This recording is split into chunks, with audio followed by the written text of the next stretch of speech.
right, welcome to this week's Motivational Monday. We always tell you guys that we give you the challenges, the wins, all the nuances. We don't give it all the fluff, right? You're going to love this week's Motivational Monday. This is a look into a high six call, real hands-on. Here's what happened to a deal. One of my sub two deal, I had to unfortunately evict the buyer. They didn't perform.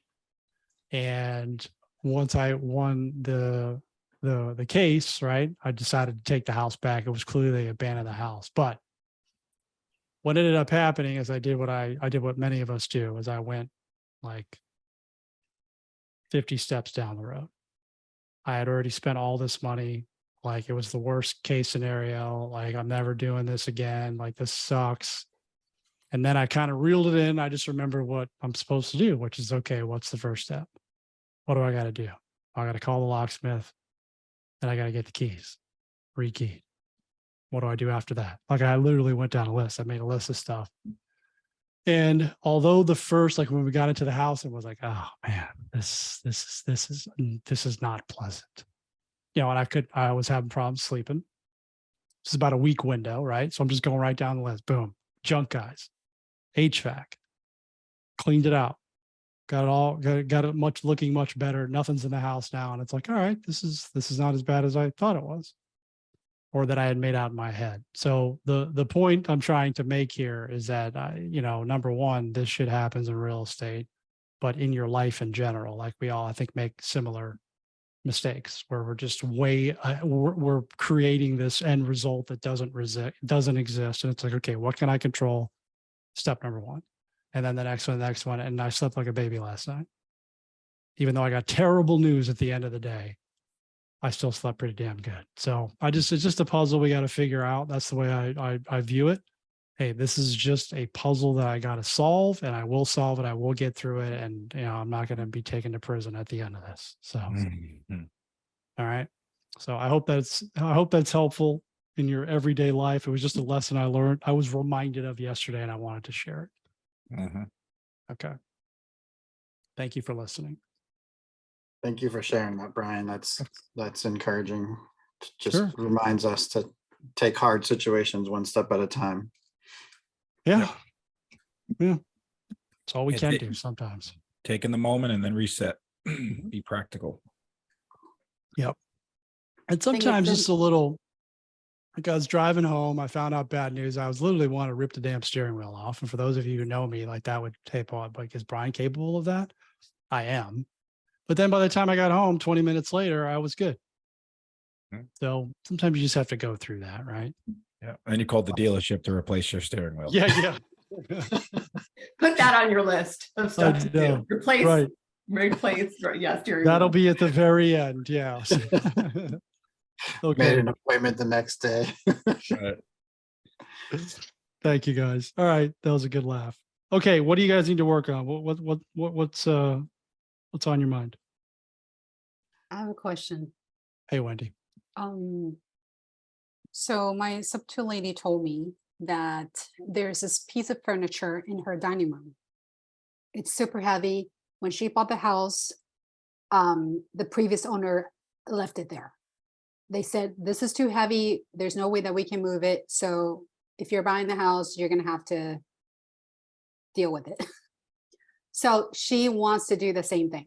So when she moves, she's going to leave this piece in there, not going to touch it. That's not an issue, is it? No, I've done that. Mm-hmm. Your Just buyer, just offer to the buyer. Hey, do you want this? they can keep it or dispose of it. Yeah, you can keep it or you can sell it. Like, this comes with the house. Okay. No one will care about Did you that want a one. different answer, Wendy, or is that No, that's good. okay? That's good. I think that's what I should do, but I wasn't so sure. So I wanted to ask. I've had sellers, so this is a good topic. So I've had sellers that have sold their furniture to my buyer. They're like, hey, does she want all this stuff? Does the buyer want all this stuff? And they worked out a deal and they bought the furniture. Now I would be more involved in that next time, but you wouldn't be. And nothing's off the table. Yeah. Mike, just also, like, this isn't really a huge deal here, but Mike McCready's he acquired an antique car that he sold and made like $6,000 off of once. They just left it there. They said, you can have it. I don't know what to do with it. And he met with Chris. They came up with a plan to sell. I think he sold it off of Facebook or something, but there's additional profit centers. I received a ride-on lawnmower of my sub too. Yeah. Okay. And I was going to make a comment about what Brian shared. I think it's really important for, at least for me, to hear stories like this, because it's a business and there's all kinds of challenges, and it's not, what was that phrase you used, Brian? Roses and rainbows. Yeah, it's not roses and rainbows every day. And if you don't share these, I'm thinking, okay, Brian doesn't have any issues. His journey is, everything is smooth, no issues, but that's not realistic, right? So I think it's really important, at least for me, to hear these stories and how you deal with these issues. So we have the right expectation that, okay, when a problem comes up, we just need to take a deep breath and then just try to solve the problem instead of panicking and wanting to get out of the business. And don't solve it yourself. I guarantee you, Brian made a phone call to Chris. Multiple. And he was checking in on me too. No, it's not. I have issues just like anybody else. And I know Kelly would have tons of valuable insight here, but for me yesterday, what the biggest thing that came to mind, it was that I shouldn't be here. Like me personally, I shouldn't be here. Like that was why I said, okay, I got to prevent this from happening again. Because while this is going to, potentially cost me money, potentially, it's costing me my time. Like I'm not able to do deals. I'm not able to, I was there from 8 to 6, the whole effing day dealing with this. And while, I was having, like a somewhat of a good time because it was a distraction. It was something different. It's like, this is not the valuable use of my time. I shouldn't be here doing this. Someone else can do this. So that's the fix. That's one of the things that I put on my list. Is like, don't ever do that again. Right. It's so funny. Because I have it's a similar story. So I lost my take-in at the beginning of the month. And so like literally I have the conversation with the seller. And as soon as I hang up, I'm like, F this, like I was like so pissed. But I go through this process that I have learned over the course of my business career and owning businesses, which is, all right, let me just analyze this. What are the facts?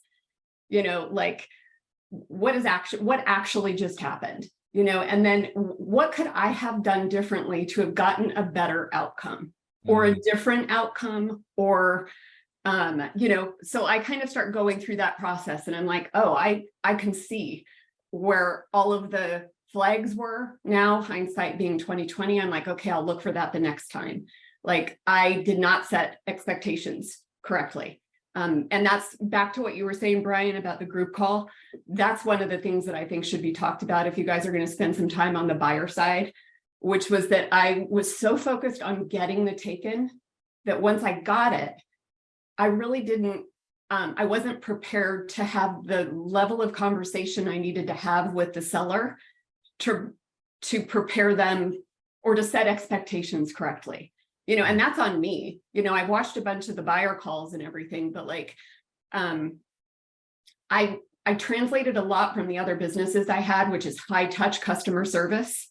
So I set these unrealistic expectations for him. And so anyway, just doing that postmortem and being like, okay, so I just got better, is how then I reframed it. I'm like, I lost this. I might get it back because he's selling it traditional. He's trying to sell it traditionally because he's got houses in the neighborhood selling traditionally. And we left it on really great terms. I might get it back in the fall, but it was just interesting. So going through that whole process, your first initial reaction, the emotional one, which was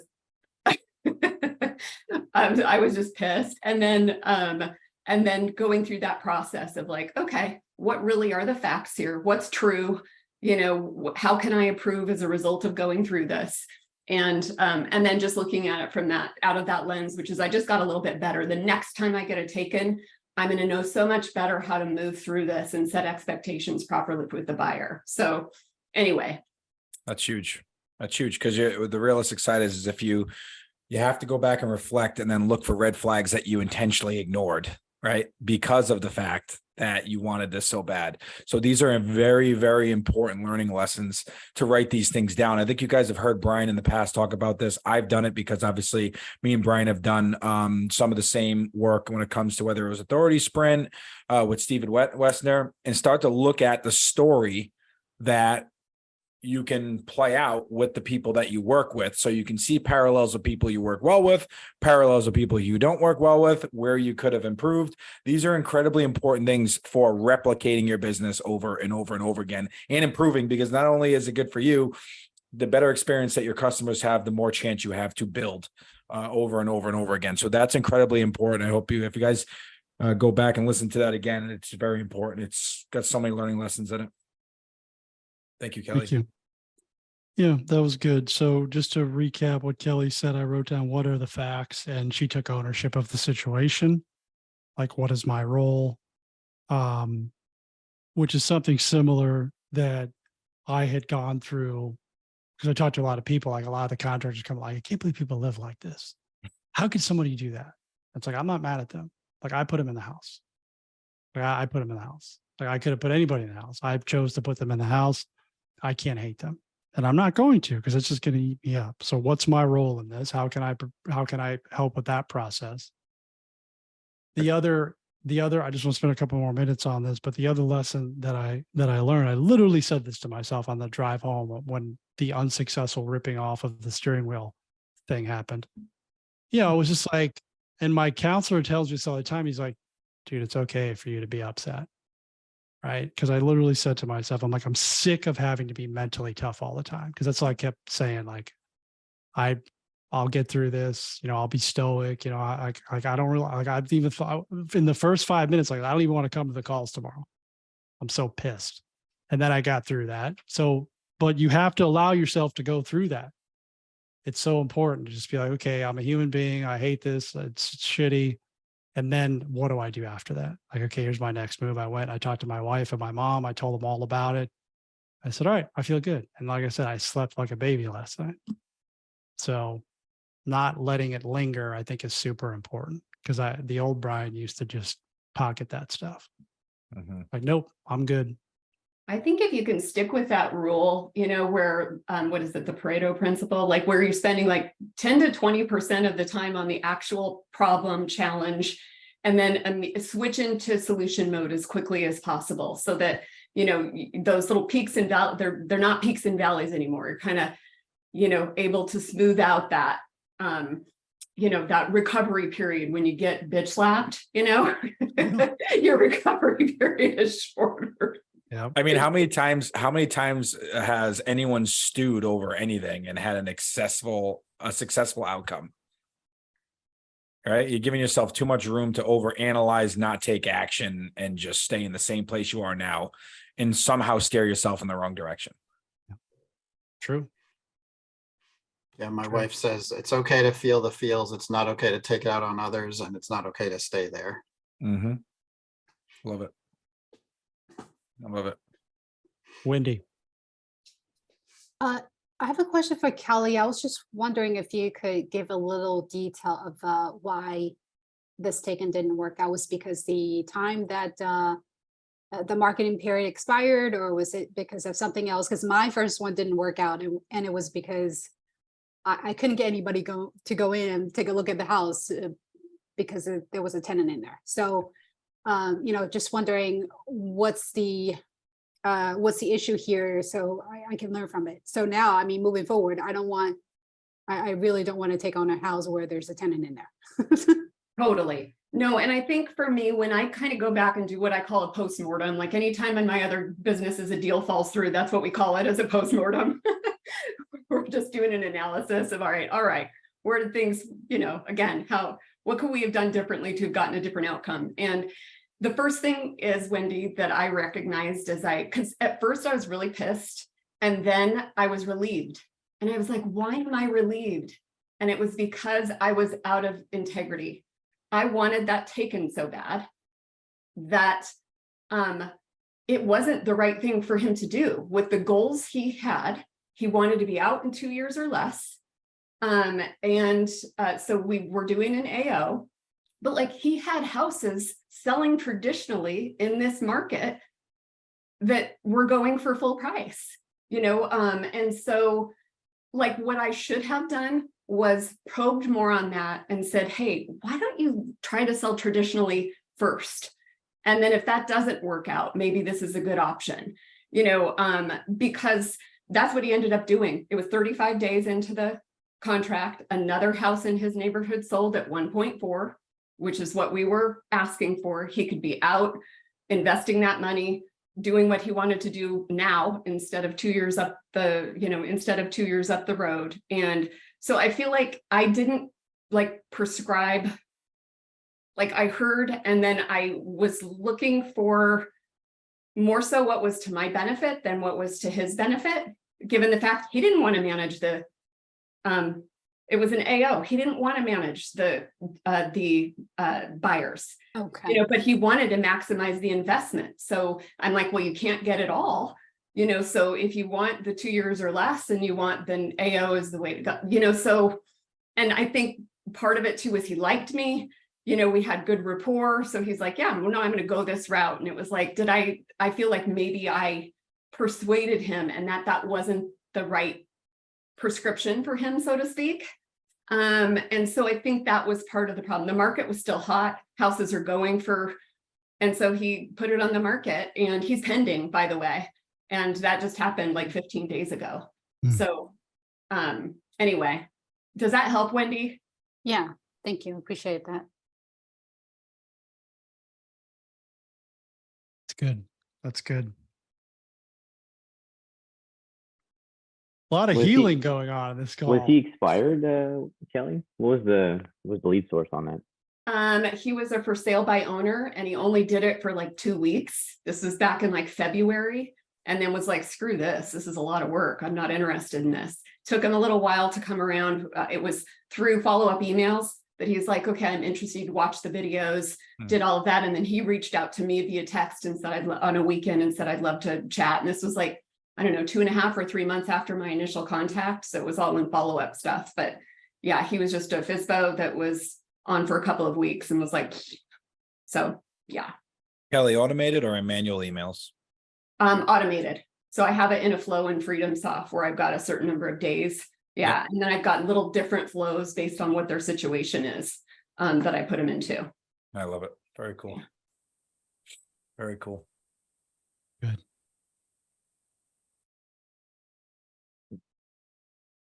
Anyone else?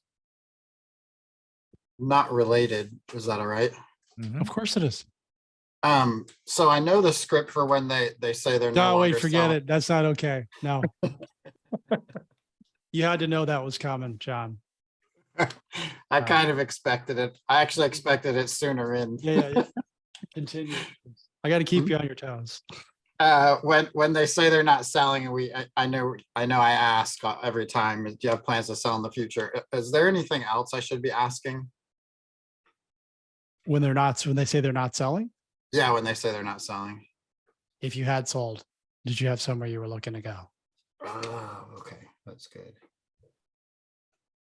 Or if you had sold it conventionally, did you have somewhere you were looking to go? A lot of people just quit on selling because they don't know, they either have seller fatigue or buy, the fatigue of trying to sell and they're not getting the result they want.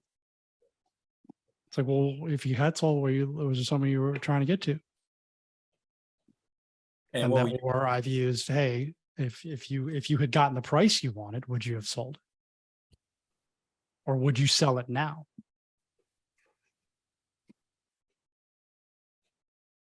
That comes first before you have plans to sell in the future. Mhm. Okay. What were you saying, John? I don't know if I heard you say that you said. What do you typically say? Do you have plans to sell in the future? Got it.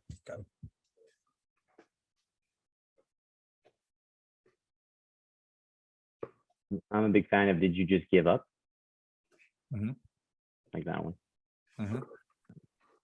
Just trying to get engagement, right? They're trying to cut the call out and you're trying to re-engage. So Yeah, I've definitely asked also, did you give up, or did you decide you like the house, or I've tried all different things, but it essentially boils down to, do you have plans to sell in the future?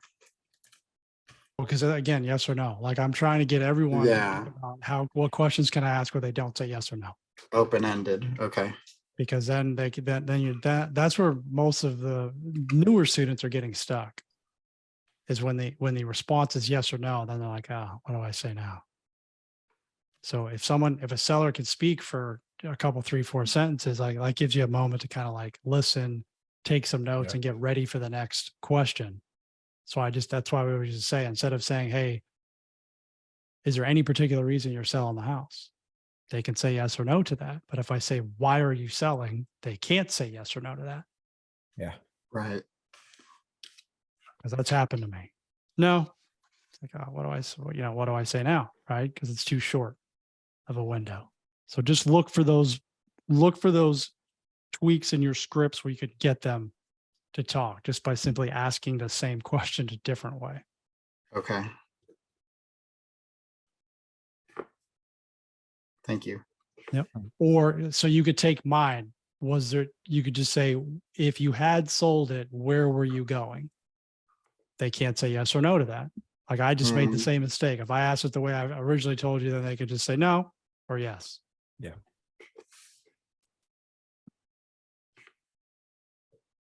Hey, Brian, I have to mention something that you say all the time. And I was doing this training on influence and persuasion, and they call it the magic question.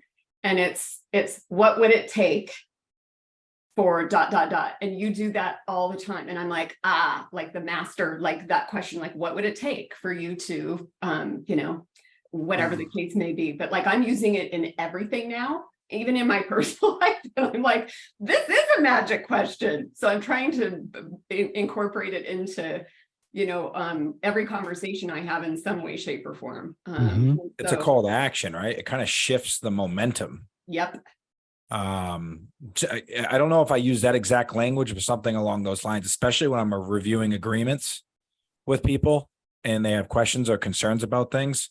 Like that's a good reset if they're stuck on something. So what is it going to take for us to be able to both feel comfortable with this? Is that it just drives you off of getting stuck and then brings us right back to, all right, assumably we're working together, we're creative, what are we going to do?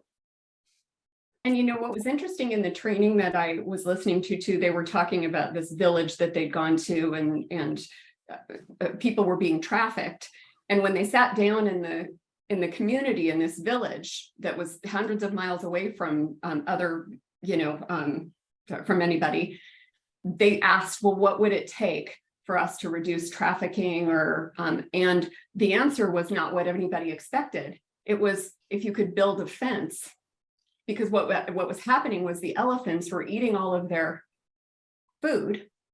And so then they would have to walk, the women would have to leave the community to go find food and, to other communities. And so this is where the trafficking was. But by asking that question, oftentimes the answer is way different or far less than you were willing to give or were willing to do, by having them become part of the solution.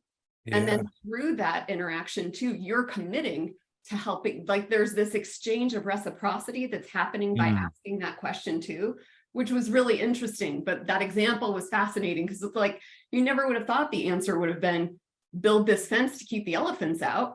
And so anyway, it's that question is a really powerful one. And I'm listening to Brian in his script channel and all that. And he says, what would it take all the time? I'm like, there you go. There's the secret. Yeah, it's like a reset to problem solving and gets rid of any kind of negative connotation attached to whatever we're trying to figure out. Everybody kind of goes into problem solving mode. I love that. Yeah, that's great. Good share. Wendy, did you put your hand down and back up again, or is it just still up the whole time? Yeah, I actually have another question. Shoot. So I went to an appointment over the weekend, and this is a house in a mobile home park. She is selling because she's she's got a piece of land, and initially she wanted to move this house to her land, but because there's, I guess, covenants where maybe this building is not suitable for that piece of land. So she decided to sell, and she's asking, I think it was like what, 150. So she does have a mortgage payment. There's, I think it's $400 lot rent. So do we actually buy these homes where they don't own the land, like a house in a mobile home park? Well, the land is leased, right? It's almost like an HOA. It's just separate. Usually they own the homes. Right. And they Yeah, lease but the they don't land. own the land, right? The rent on the land is 400? Yeah. So she's got a mortgage payment of 750. The lease on the land is $400 a month. Okay. But she owned the mobile home outright.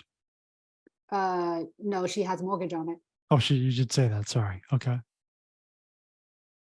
Yeah. I mean, you typically would want to get that sub two. Mhm. Yeah, Okay. she mentioned that if ideally, if she can get 45,000 out of the house, she wouldn't mind having somebody take over the payment. But I was like, well, I can't give you 45,000 that you need to build your next home. So that's where the dilemma comes in. And I said, okay, if you need that much out of the house, then the best thing to do is to sell it conventionally. But if it doesn't happen, just give me a call. But I wanted to make sure that it's something that we can still buy on terms. Well, what is she gonna do if it doesn't sell? How does that impact her ability to build? Yeah, she says she haven't thought about plan B yet. Mm-hmm. Good. You asked it. That's all you can do. She's not going to sell it conventionally. Remember, the pain threshold is met when her plan B comes to head and she doesn't have a plan yet. That's when, so you're at the point now where she's got that pipe dream of the house selling, which it may, right? But if it doesn't, and she's already confirmed to you that she doesn't have a plan, that's when the stress comes in. That's when the threshold may be met. And you just have to be there continuously until she gets there. Right, okay.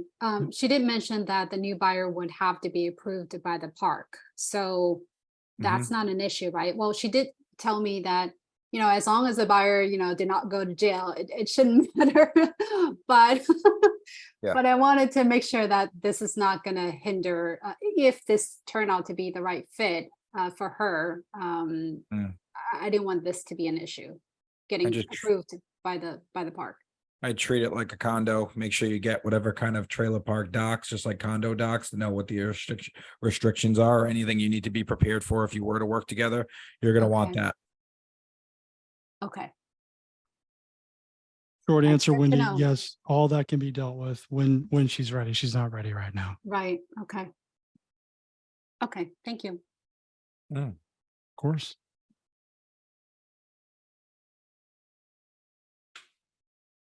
Anyone else? I have a question.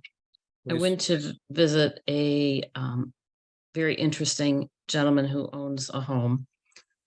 He has no rent rolls on this 3-unit. He lives in 1 unit.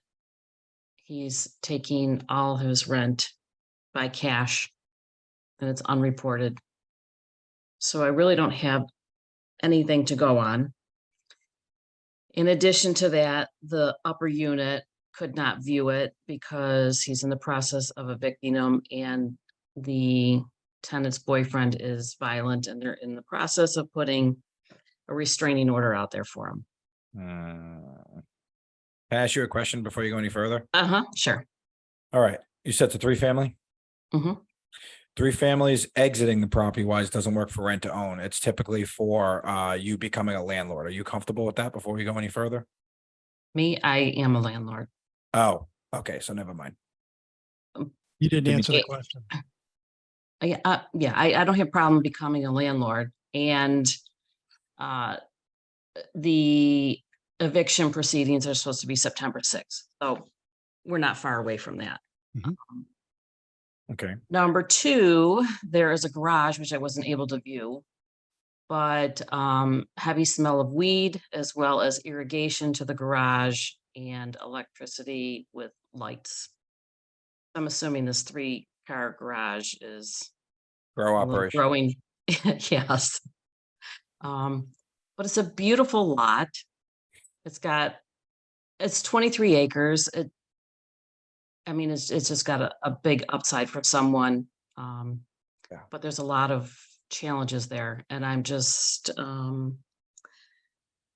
didn't address the weed. I'm like, oh, we'll just ignore that fact and keep going. But there's problems. And then his unit himself, is just kind of all torn apart because he's renovating part of it. And, all the beds were pushed to the wall and all the furniture was moved around because he was doing some work.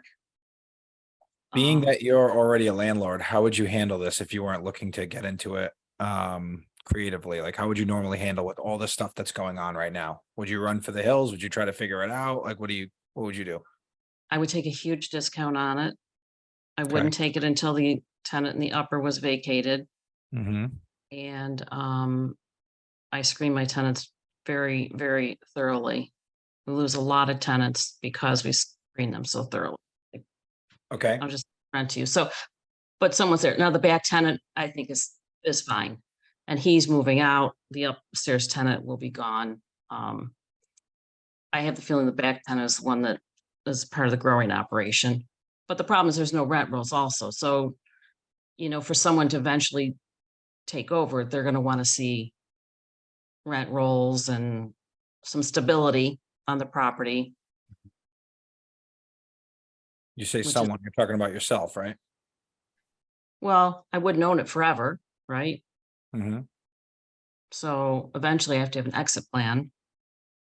And I would prefer not to own it long-term just because of the location. Now that it's a bad location, it's just not convenient for me. It's free and clear. It is not. It has 2 mortgages on them, about a 200,000, and he was asking 550, did not get that. When it came to me, it was at 450. He turned down 425, which I don't believe him, but Okay. So what's your question? How to get into it? I guess my question is, what do you do with these? You have undocumented rent. That's not enticing for some. I almost feel like, yeah, it's a great piece of property. There's a lot of upside to it. And I'm new to this, right? So I don't want to just walk away from an opportunity that I'm not seeing because I'm new. But my gut feeling is, you know what, this is a lot of work with a lot of problems that I don't know, I'm interested in devoting the time to when I could be best served elsewhere. What's your gut telling you that? Do you want to do this if you have to deal with all this stuff and it works out, or you just don't want anything to do with this whole process of evictions and the timeline attached to that and all the other shit that's going on? Like, what do you really want to do? My gut would be to go in and offer him, 300,000, take it or leave it. You don't like it, you just move on. Same way I've always bought properties. I'm not married to a property. I'm not married to a home. It's an investment. Mm-hmm. Brian, what questions do you have on this specifically? I know it sounds like she just answered her own question. So, I mean, Just wondered if I was missing something. I don't think you are. I mean, if it's something you want, I would look at least having the term, Mhm. if he's open to terms, be as long as possible. Right. You don't have to keep it that long, but Mhm.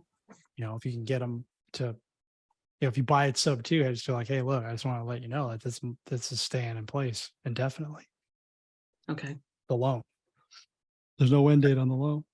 Yeah. And he's not going to be, it's not, and if he says to you, hey, like, what does he do? Does he have a job, or is he just, is this his deal? So he's disabled. Okay. He's in the middle of a lawsuit, getting $300 a week in disability. So, he's soon to be drowning. He's going to be upside down, very upside down. Oh yeah, you brought this up, I think the last Yeah, time. and I actually went to go see the property. Okay. Yeah. Because he was confused. I don't understand what you're doing. And, could you just come out here and talk to me? Oh, sure. I'll come out and talk to you. And Where's he going to live? He's actually married and has a wife and a stepchild that he can go live with. So he lives part-time on this property and part-time there. I'd want I, it. Yeah, I'd want to clear it out before I bought it for sure. Everything, including the garage. yeah, And when you get these shitty situations like this where things don't look great, you got to go with an offer that only you would be happy with if this happened. Best case scenario offer. We typically design deals, right, that work for other people.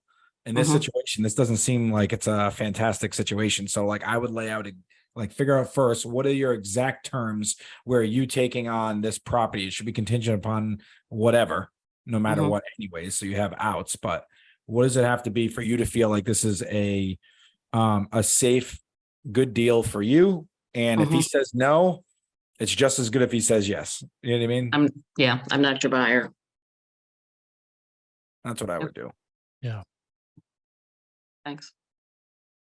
Sandra, this is probably for a little bit better properties, but I just heard a podcast where the guy was talking about buying multifamilies, and when he buys from mom and pop operators that don't keep books and everything, he says, well, I just need to see your bank statements. Give me 3 months of bank statements so I can see all the rent coming in. He's not depositing it. I'm sure he's not. And I mean, he was very clear to that. Like, I am collecting cash. It's not recorded. Government doesn't know about it.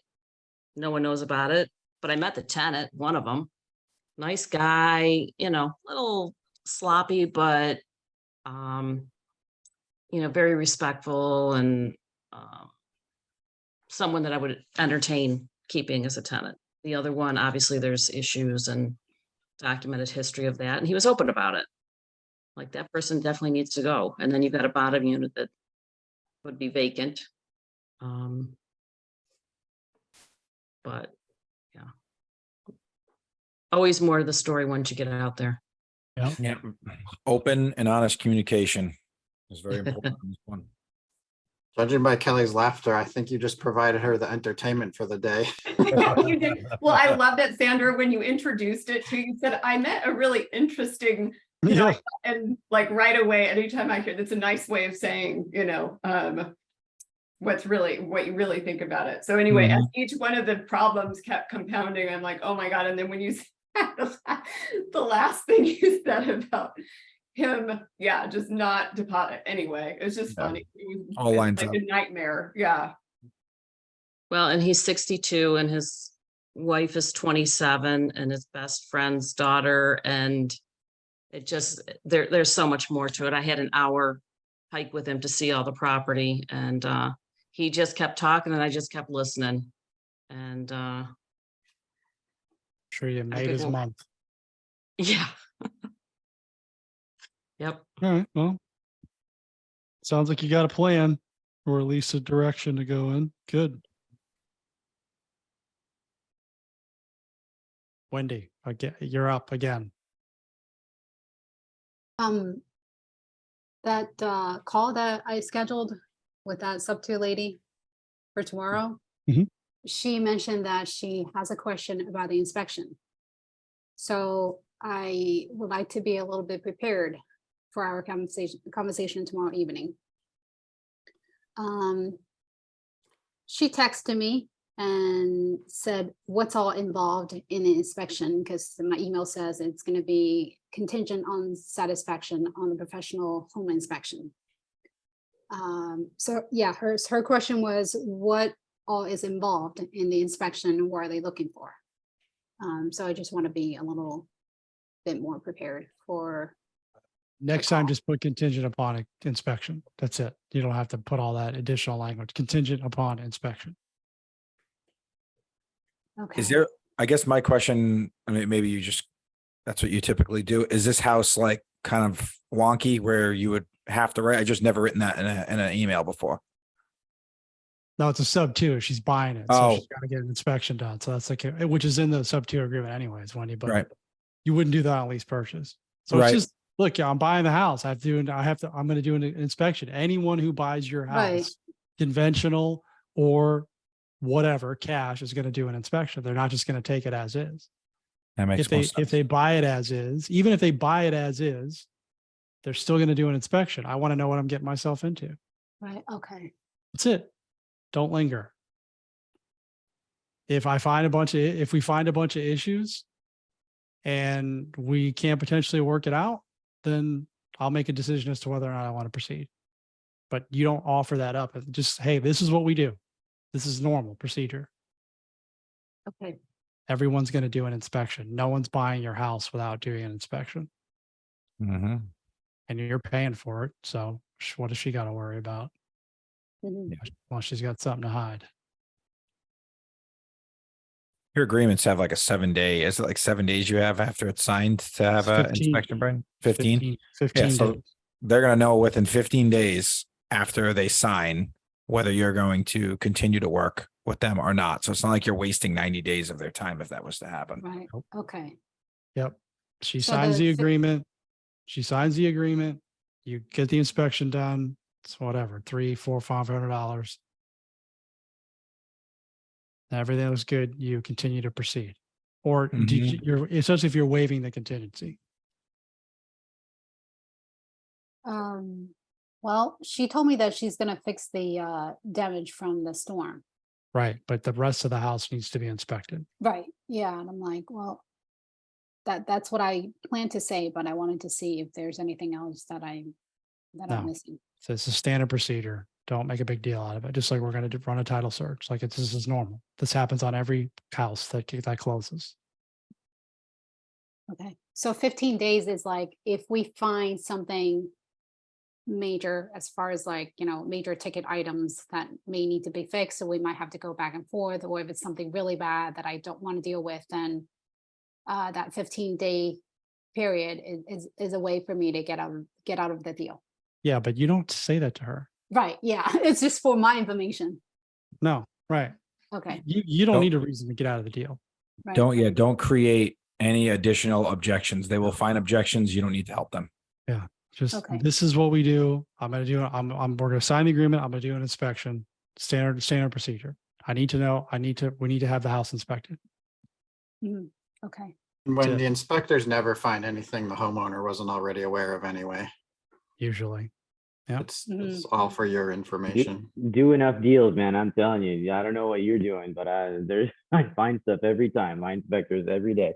But that's Yeah. a different line of work, I guess. I mean, that's your job is to find stuff, right? You pay them. They're looking, they're nitpicking, Right. You're looking for something major.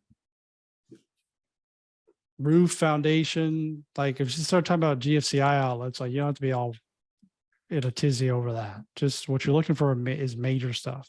mhm, okay. Like gigantic illegal grow operations. Yeah.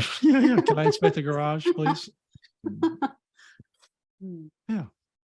The place has got a basement. I mean, everything's got to be looked at. Yeah. So, Remember, they're buying a house. It's the exact same process everyone has. I mean, you're no different. Okay, Record that call and send it to me. I'd love to hear it. okay. All right, we got a couple minutes. Anybody else? Brian, real quick on the Steve Hammond guy, the guy with the weird house with the no bathrooms or kitchens. Mhm. This is 2 weeks. Do you want me to just give him a call and see where he's at, or do you want to do it together? Did we try to call him and he didn't answer? I can't remember. No, we talked to him, and We did. then how we left it is he asked us to give him 2 weeks before we followed up. Okay. Yeah, maybe just see where he's at with it. And then if he wants to take it further, you can pull me in or handle it however you want to handle it. Okay, sounds great. Thanks. You guys Okay. doing something creative on a shed? What are you talking about? It was basically, he turned it into, 30, 40 years ago, or whatever, into an office building. So the kitchen is now a kitchenette. Got it. And it was 2 half bathrooms that back in the day you were allowed to separate men and women. So Mhm. Okay. that's literally what he said to me. All right. Bye, everybody. All right. Be Bye, good. thank you. Have a great day.